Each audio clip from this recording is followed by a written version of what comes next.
বন্ধুগণ নমস্কার। প্রথমে আপনাদেরকে অনুরোধ করব আপনারা এই চ্যানেলটি সাবস্ক্রাইব করবেন। আমেরিকার একটা নামী শহর চিকাগো।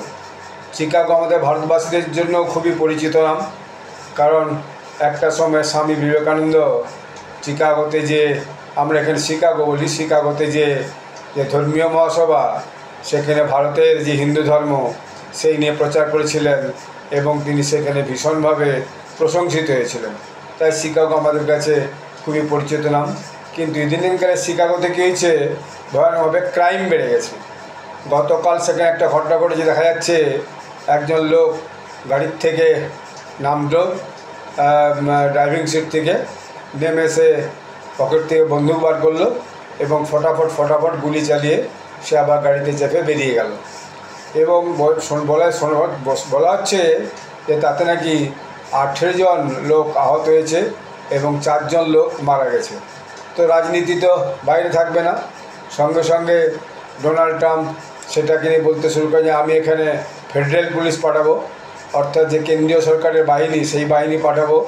এবং তিনি বলেছেন যে Chicago a killing field, a hell whole.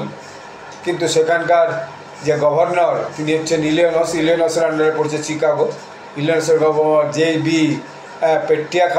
পেট্টিজকার, তিনি বলছেন না, চিকাগো যে ক্রাইম হচ্ছে সেটা আমাদের পুলিশ দিয়ে তাকে কাঠগড়ার চেষ্টা করছি, এখানে ফেডারেল পুলিশের কোনো দরকার নেই। তিনি ডেমোক্রেটিক পার্টির লোক আর ডোনাল্ড ট্রাম্প রিপাবলিকান পার্টির লোক, ফলেই একটা টেনশন আছে। ডোনাল্ড ট্রাম্প এর আগে ওয়াশিংটন ডিসির বুকেও ফেডারেল পুলিশ মোতায়েন করেছিলেন, তার কেন্দ্রীয় বাহিনী মোতায়েন করেছিলেন, সেই নিয়ে অনেক বিতর্ক হয়েছিল। যাই হোক, এর আগেও দেখা গেছে টেক্সাসে একজন ভারতীয় ছাত্রকে গুলি করে খুন করা হয়েছে, তার আগে একজন মহিলাকে একটা শহরে গুলি করা হয়েছে। তো আমেরিকার এই যে গান কালচার, অর্থাৎ দোকানে মুড়ি মুড়কির মতো দোকানে, আমাদের এখানে যেমন পান বিড়ি সিগারেট বিক্রি হয়, সেই রকম বুড়ি মিল্কির মতো ওখানে দোকানে দোকানে সব বন্দুক বিক্রি হয়। সবার পকেটে একটা করে বন্দুক, যার যখন দরকার পড়ে একটা করে বন্দুক নিয়ে তাতে গুলি ভরে বেরিয়ে পড়ে। এটা আমেরিকার যে আর্মস লবি, তাদের জন্য এগুলো বন্ধও করতে পারে না প্রশাসন। ফলে এই লড়াই, বিভিন্ন জায়গায় মার্ডার এবং খুন জখম লেগেই আছে। কোথাও রেস্তাতে ঢুকে যাচ্ছে, কোথাও স্কুলে ঢুকে যাচ্ছে, কোথাও হোটেলে ঢুকে যাচ্ছে। এটা আমেরিকার আকচার ঘটনা।